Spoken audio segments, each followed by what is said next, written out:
Hi guys, welcome back to another one of my videos. Uh, Thank you for being here.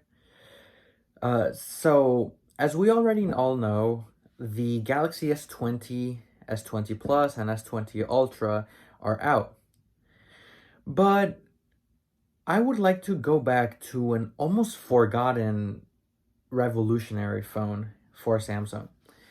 And that's the Galaxy S8 and S8 Plus. As you may know, these phones came out 3 years ago, 3 generations ago, in 2017. And these phones really brought forth a brand new design for Samsung, and it really established Samsung as the leader, pretty much, in the smartphone competition, right up against Apple. So now, 3 generations later, 3 years later, I want to revisit, is it worth it? Does it still stack up to current phones? We'll figure it out. Okay, so for the design, it holds up surprisingly well.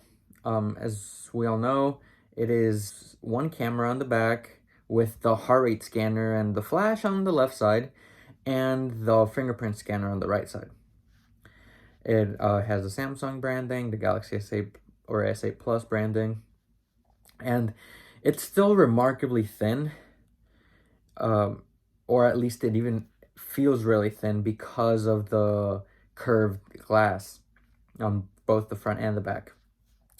The bezels are still extremely minimal, and which is still really similar to current phones today, although obviously phones now are have a much higher screen to body ratio.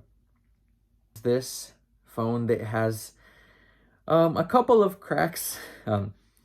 This phone is actually the one my brother uses, and it has he dropped it and it has a crack because of that. And as all phones do, it has a bunch of micro scratches.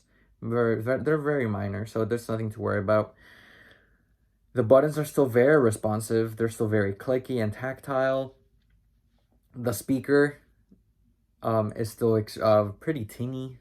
Honestly, was never very impressive to begin with.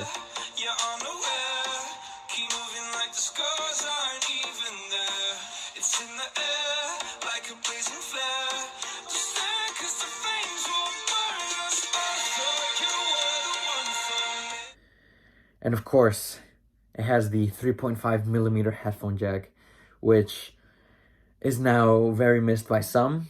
Not many. I personally don't miss it, but hey, everyone can think what they want. Okay, so for the camera, I would say just it is okay by today's standards. So it records 4K, so it still is on par with a lot of phones.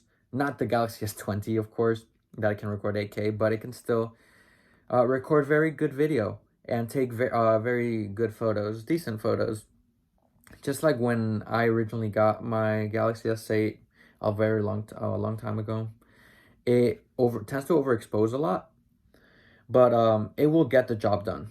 It still has AR emojis, which are frankly pretty terrifying still, just like people made them out to be in back when those released with the Galaxy S9. When it comes to the battery life, it's a slightly different story. I would say that the battery life is now kind of underwhelming.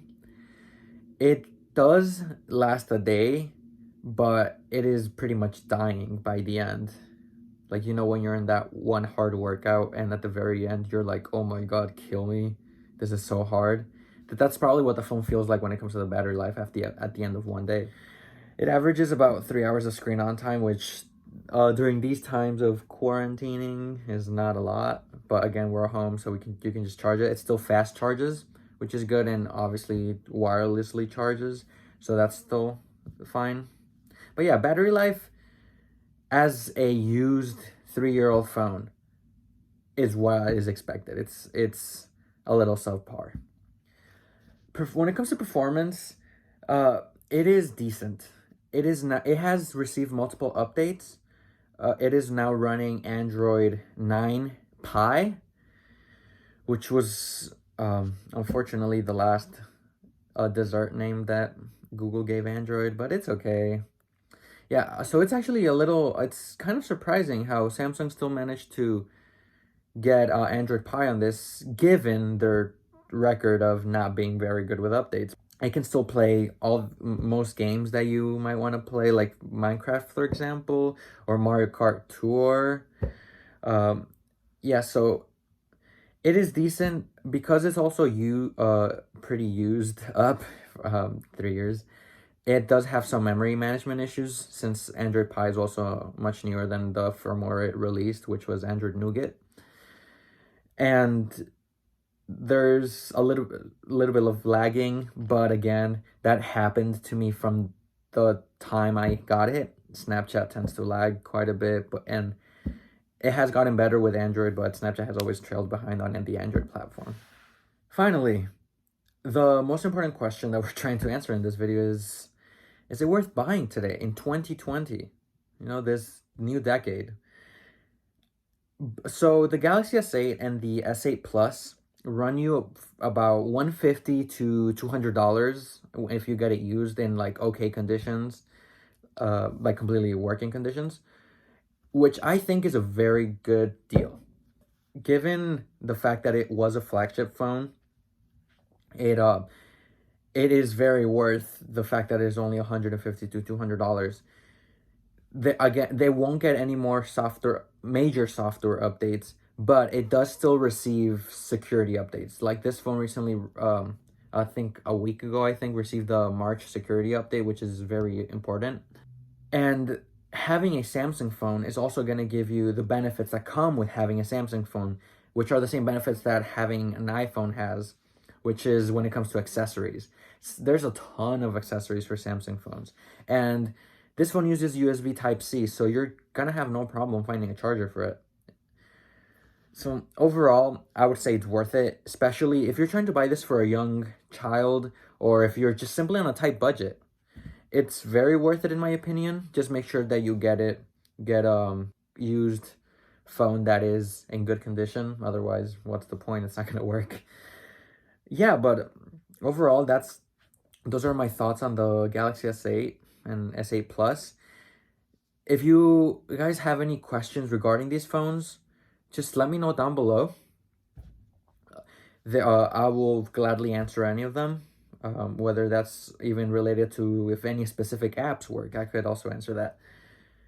But yeah, please leave a like down below. Click that bell button so you can get notifications for when I release new videos, which is hopefully gonna be much more often now. I know it's been a year since my last video, but sorry guys. So thank you guys so much for watching. Have an amazing day. I'll see you guys in the next one. Bye.